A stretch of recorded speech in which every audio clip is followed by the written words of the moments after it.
So in today's video, we're taking this log and turning it into this lumber. But we had trouble with bearings, with blades, with water. Oh my.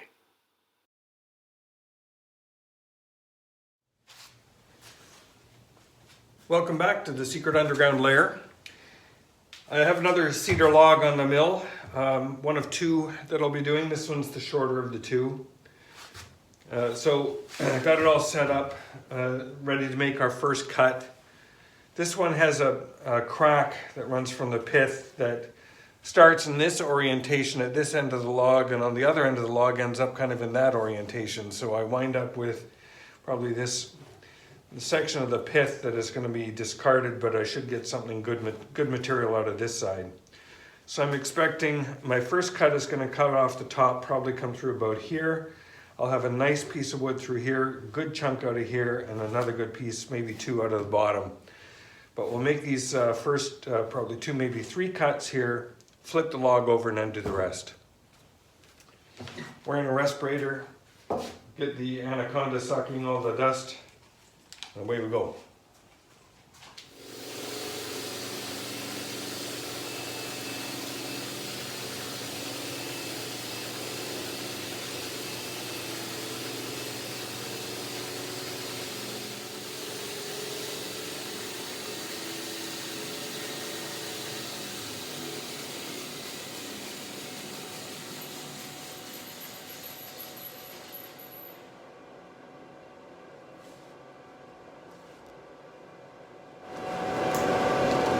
Realize I'm going to make a little adjustment and move the guide currently out here, this guide. I'm going to move that in a little closer to the log.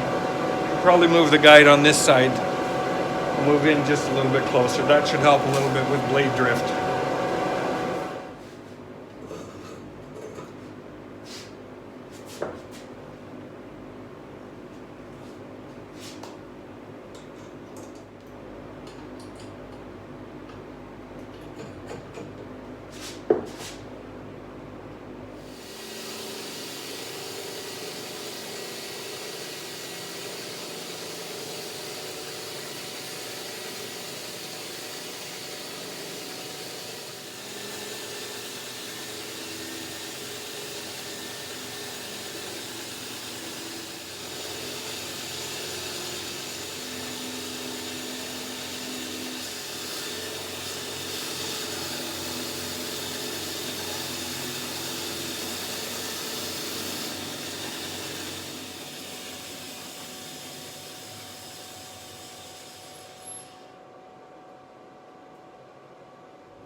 I stopped the cut here, and I'm not sure if this will show up on the video, but I did notice on this guide over here on the right, I was getting some sparks, which means the little wood blocks that I have in there are not adjusted properly. So the blade is actually hitting the metal part of the guide. So I got to make some adjustment there, and I'll come back. That may account for a little bit of the drift. It may also account for some of the premature blade wear that I had that broke the last blade. So I'll make that adjustment, come back when I'm done. So having a good close look at those blade guides was a good bit of intervention. This bearing had been over tightened and seized, and you can see where the blade was actually now carving into the metal of the bearing itself. It obviously heated way up. You can see the bluing going on there, and the plastic, the bearing actually just blew apart. So I have replaced the bearing, adjusted the tension appropriately so it spins freely, adjusted the guides just to make sure they're okay. And let's continue cutting the log.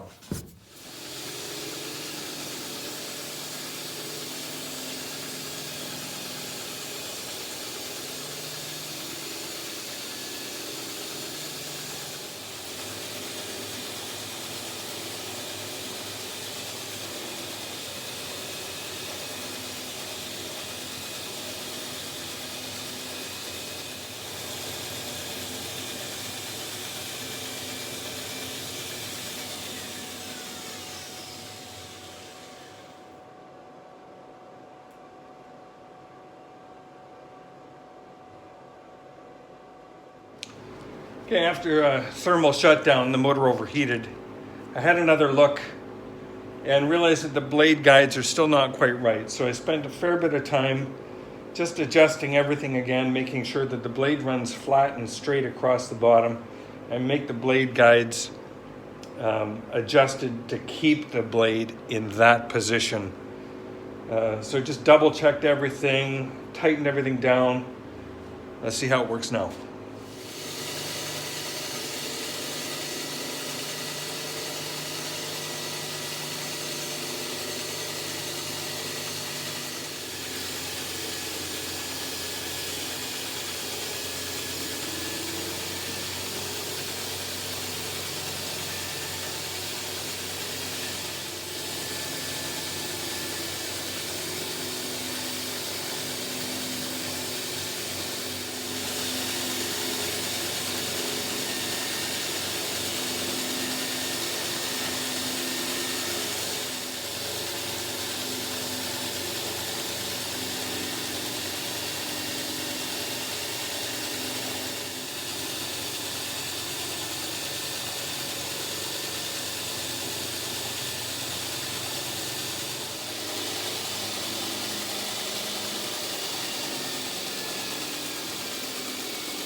So spending that time adjusting the guides really seems to have helped with any blade drift. This came through just about perfect.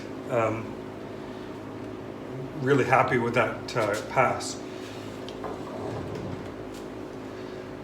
So I'm going to set up for another cut, take an 1/8 inch or 5/4 inch cut off next. And I might put that on time lapse just so it's a little bit quicker for you. Don't have to watch the whole slow process.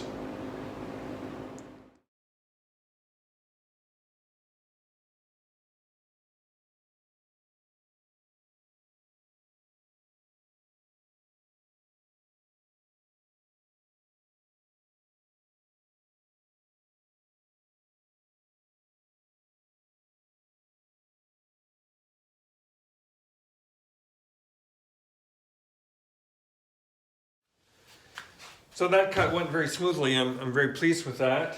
Saw's cutting really well. This log is a little wetter than I expected it to be, and as a result I'm getting a little bit more fibrous material left over. However, it is cutting, and that went through just perfectly, no blade drift at all. I'm going to raise the log up 5/4. I'm just using a piece of 3/4 inch wood and a 1/2 inch slab, a 1/2 inch plywood. That gives me the 5/4 that I want. So I'm just going to raise this up so I won't have to adjust the blade of the saw, and I still get clearance on my guides here. So I can make this last cut here before I flip the log. So I'll do that now.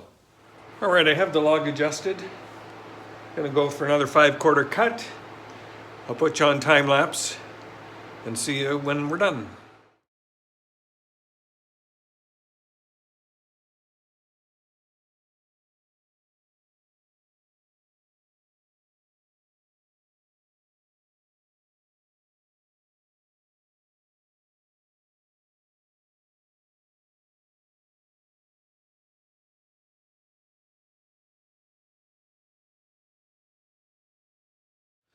Okay, so that cut went really nicely without incident. I'm pleased with that. I'm ready to now to flip the log over and cut some other pieces off this side, working towards the pith. However, I'm also going to just take this opportunity to sharpen the blade. I did notice as I was cutting through this last pass, there's a lot of smoking occurring, particularly as I'm going through the knots. So I thought, yeah, it might be a good idea just to give a little sharpen there. So I'll come back when I have the blade sharpened and the log flipped. All right, blade's been sharpened up, and as you can see, I've flipped the log over. So I'm going to take off just about 1 inch off the top of this, and then we'll make 2 more slices probably to get out of this log. So I'll set you on time lapse, and away we go.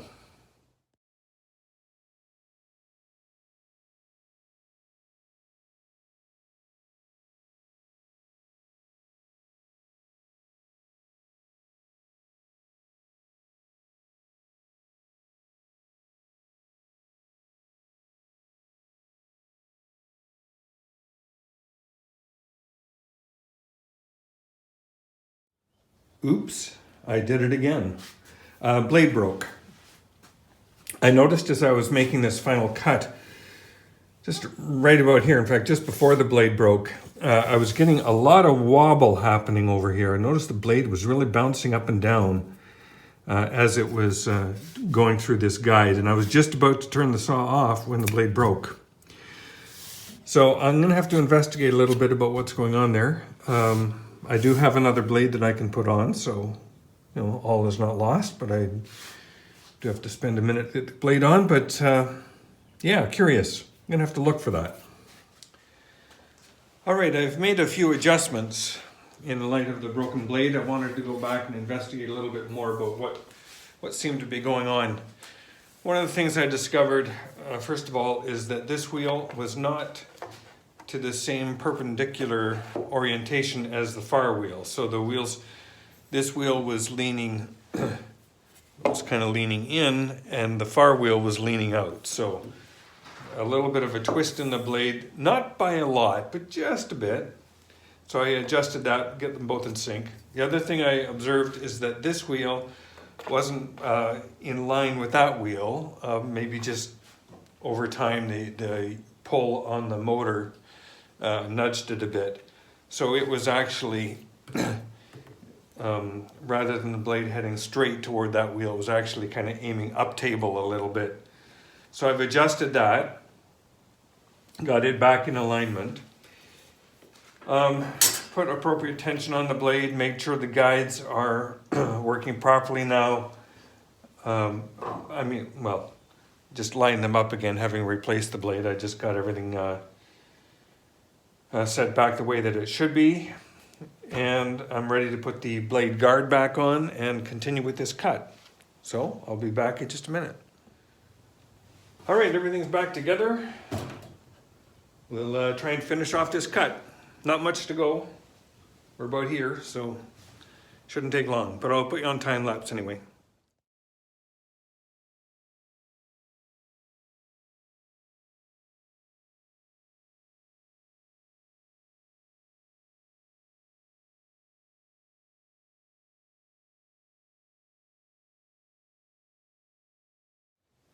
All right, so that cut was wonderfully uneventful. Just a little bit at the end that we had to get through. So I'll drop down another 5/4 and make another cut.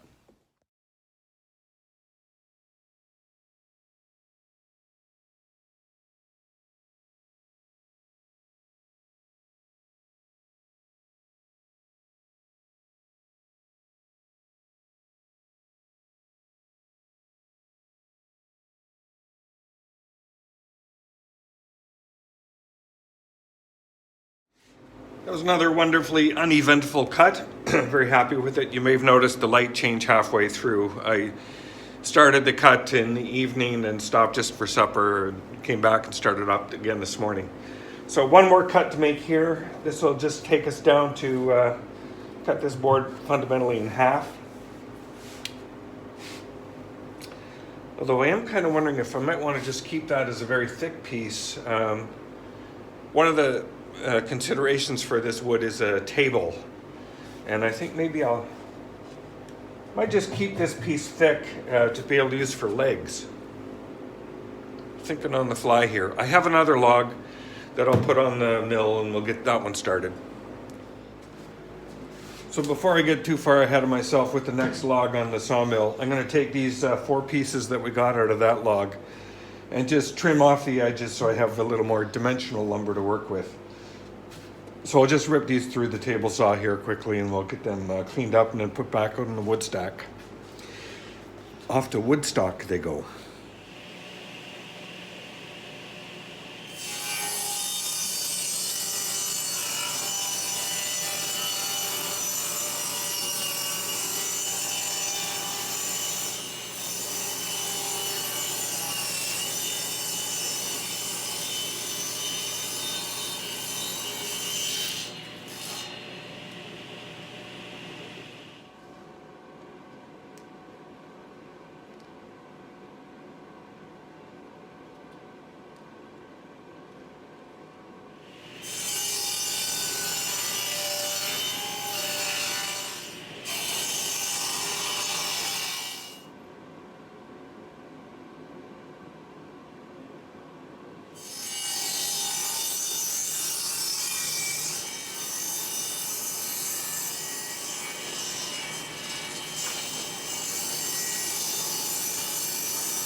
So there's our finished lumber that we're able to pull off that log.